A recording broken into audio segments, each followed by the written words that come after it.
It always starts the same. You're standing on the edge of a world you no longer recognize, and the people around you, family, friends, society, they look at you like you're broken, like something in you has malfunctioned. You're too intense, too sensitive, too rebellious. You ask too many questions. You feel too deeply. You see too much. And so, slowly, you're pushed out. Not always with cruelty, sometimes with silence. Sometimes with polite distance. Sometimes with subtle exclusion that cuts even deeper than words. You become the outsider, the misfit, the one who doesn't quite belong. And while it hurts, there's a part of you that always knew this moment would come. Because deep in your soul, hidden beneath lifetimes of forgetting, is a whisper that says, you weren't made to fit in. You were made to awaken something ancient. That's the truth about the ones who are outcast by men. They weren't rejected because they were weak. They were rejected because they carried something different, something disruptive, something sacred. And the world, in its sleep, doesn't know what to do with that kind of energy. So it calls it crazy. It calls it wrong. It calls it dangerous. But what if that exile wasn't punishment? What if it was placement? What if you were set apart because you were chosen? See, the ones who are chosen by God aren't always the ones who walk in light. Sometimes they're the ones who walk through darkness so deep it threatens to consume them. Not because they're lost, but because they've been sent there to retrieve something, to remember something, to carry back codes that only exist in the underworld. And that's what no one tells you about awakening. It's not a rise. It's a descent. You don't ascend into light until you first descended into shadow. You don't get to be a vessel for truth until you've been shattered by it. You don't become a guide for others until you've wandered so far from the path that you had no choice but to become your own compass. That's the path of the dark chosen one. Not evil, not lost, but forged. Let me ask you something you might never have dared to say out loud.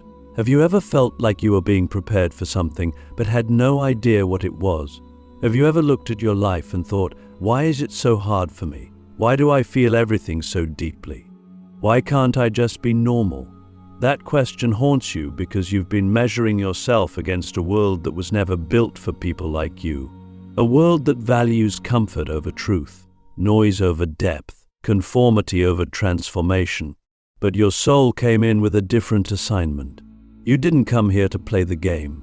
You came to rewrite it. And that's why the path has been so brutal. Not because you're being punished, but because you're being refined. Every betrayal you've endured, every abandonment, every heartbreak, every moment of isolation, it wasn't random. It was initiation. It was sacred fire. It was the breaking that reveals the blueprint underneath. Because before you can carry power, you have to be emptied of illusion. Before you can speak truth, you have to taste silence. Before you can walk in your calling, you have to die to your conditioning. That's why the dark chosen ones are so often misunderstood, because while everyone else is chasing light, they've been sitting in the dark, becoming it. And here's the paradox. The deeper you go into your own darkness, the more light you carry. Not the kind of light that blinds or dazzles, but the kind that sees, the kind that remembers, the kind that doesn't flinch in the face of pain. That's what makes you dangerous to the system. That's what makes you magnetic to truth. That's what makes you chosen. Not because you're better, but because you were willing. Willing to lose everything in the name of something real. Willing to walk alone when nobody understood. Willing to feel the full spectrum of life without numbing it, bypassing it, or pretending it didn't matter. You've probably noticed this already. The most powerful people you meet aren't the ones who speak the loudest or look the most polished. They're the ones who've suffered deeply and transmuted it. They're the ones who carry a calm that didn't come from peace but from survival. They've wrestled with their demons, sat with their shadows, held their broken parts with reverence. And now, when they walk into a room, the energy shifts. Because they're not performing light, they're embodying truth. That's what you're becoming. That's what your pain has been preparing you for. But it's not enough to survive. You have to remember. Remember who you were before the world told you who to be. Remember what it felt like to trust your own knowing. Remember that you came here not to fit in, but to awaken others just by being fully yourself. And that remembering is a threat to a world built on forgetting. That's why you were outcast. That's why you were silenced. That's why you were labeled too intense, too dark, too much. Because your very presence reveals what's false. You don't even have to speak, it's in your energy. It's in your eyes. It's in your silence. You walk into a room and people feel something. They don't know what it is, but they either lean in or pull away. That's the mark of a dark, chosen one. You don't follow energy. You shift it. And now you're being called to the next level. Not just to awaken, but to embody. Not just to speak, but to live your truth so unapologetically that it becomes impossible to ignore.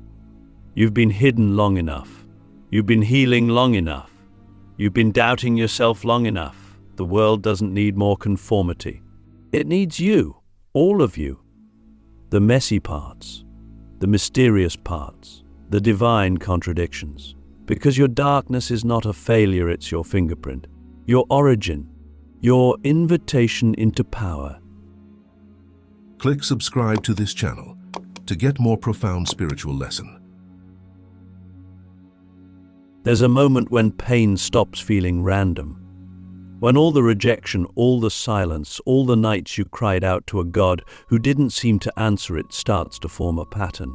Not one of punishment, but of preparation. You begin to see that the very people who turned their backs on you were never meant to walk with you into the next dimension of your calling, and that the silence wasn't absence, it was refinement. You weren't being ignored.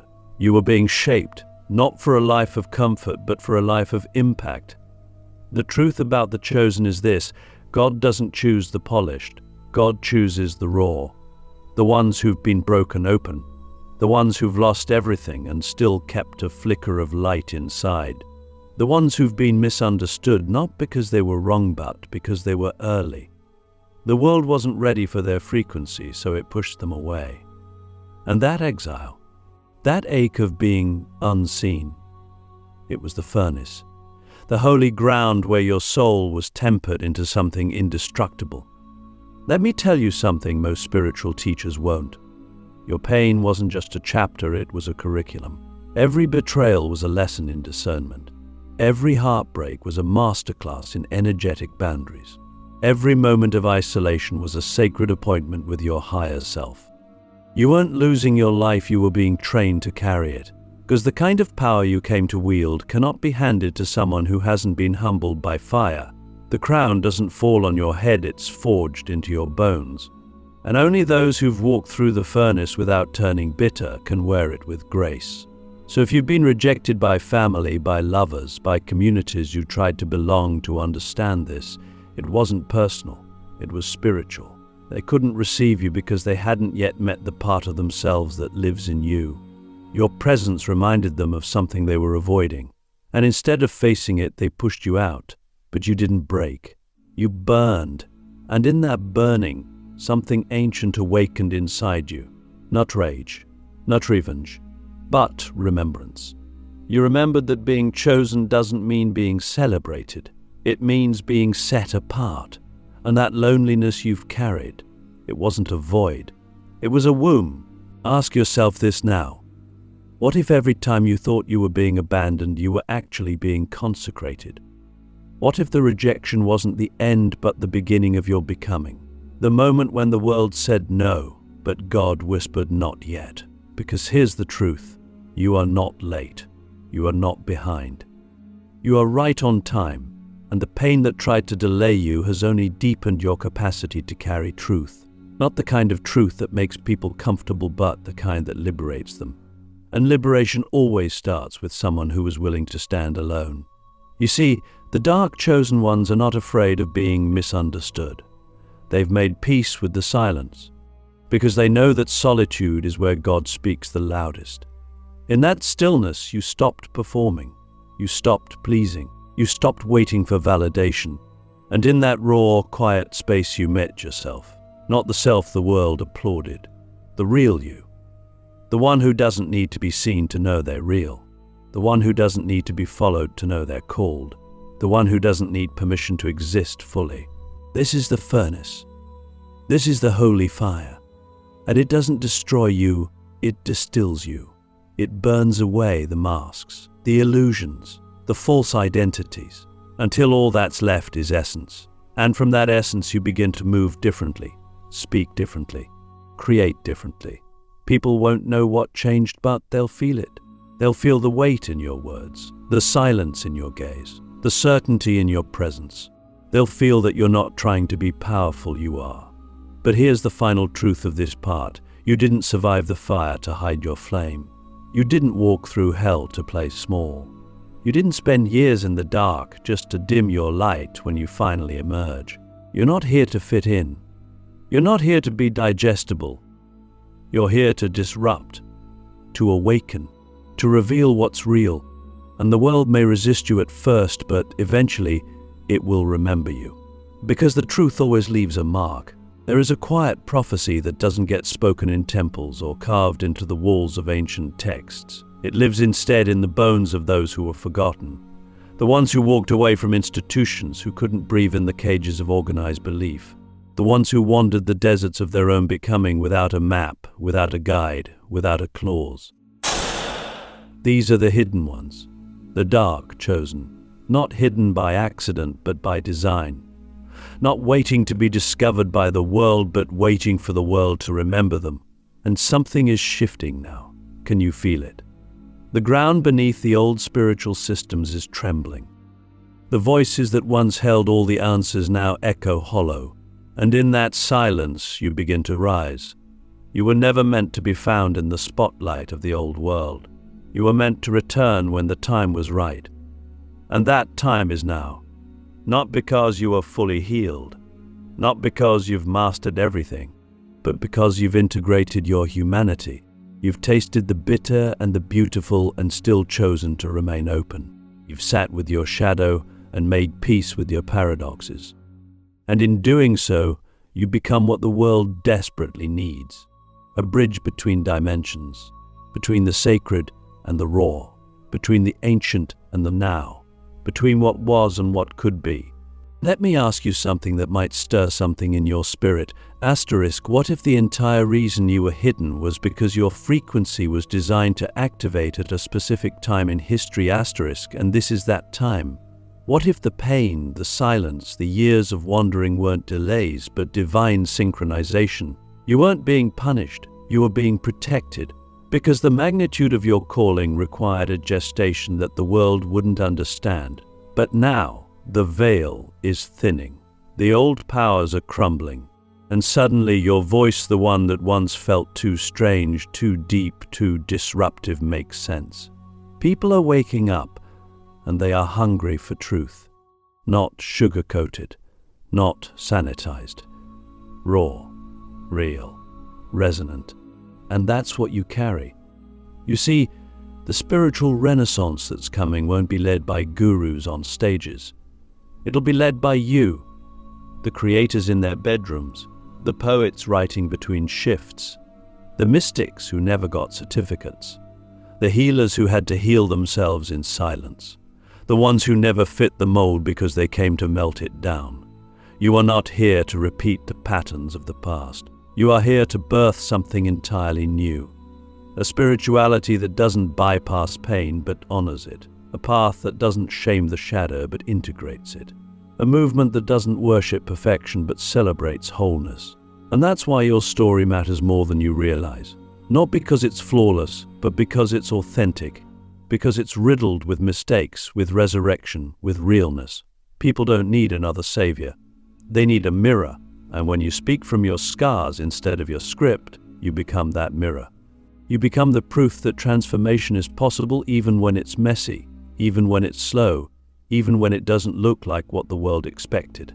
But make no mistake, returning doesn't mean conforming. You're not here to blend in. You're here to recalibrate the whole frequency of the planet. And that starts not by preaching from a pulpit, but by living your truth so fully that others remember their own. The chosen don't lead with force. They lead with frequency. Your energy becomes the sermon. Your presence becomes the prayer. Your life becomes the transmission. And where once you were ignored or mocked or misunderstood, now people lean in. Not because you demanded their attention, but because your authenticity activated their remembrance. This is what it means to lead in the new age. Not with dogma, not with dominance, but with devotion, with integrity, with a deep, unwavering commitment to embodying what you once only knew conceptually. You are not here to convince anyone. You are here to align so deeply with your soul that the right people find you like rivers find the sea. You are here to be undeniable. So if you felt the stirring lately, if you felt the pull to speak, to create, to show up more boldly, it's not random. It's the signal, the call, the activation. The hidden ones are returning, not to take over, but to transform, not to be worshipped, but to awaken. And they won't look like what we've seen before. They'll be wild, they'll be raw, they'll be real, they'll be you. There comes a moment when you stop searching for God in the sky, in the stars, in the temples built by human hands, and you begin to feel something ancient awaken within you. Not outside, not above, inside. In your breath, in your blood, in the pulse behind your eyes. It's subtle at first, like a whisper you almost miss. But once you feel it, you can't unfeel it. You realize that you are never just a seeker, you are always the sacred itself, hidden in human form, waiting to be remembered. This is the final truth of the dark chosen ones. We are not here to worship the divine. We are here to embody it.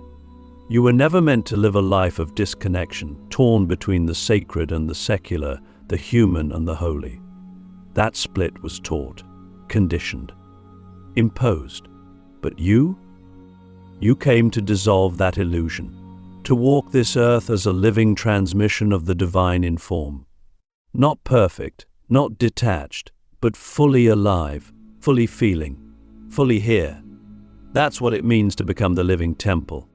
It means you stop outsourcing your power.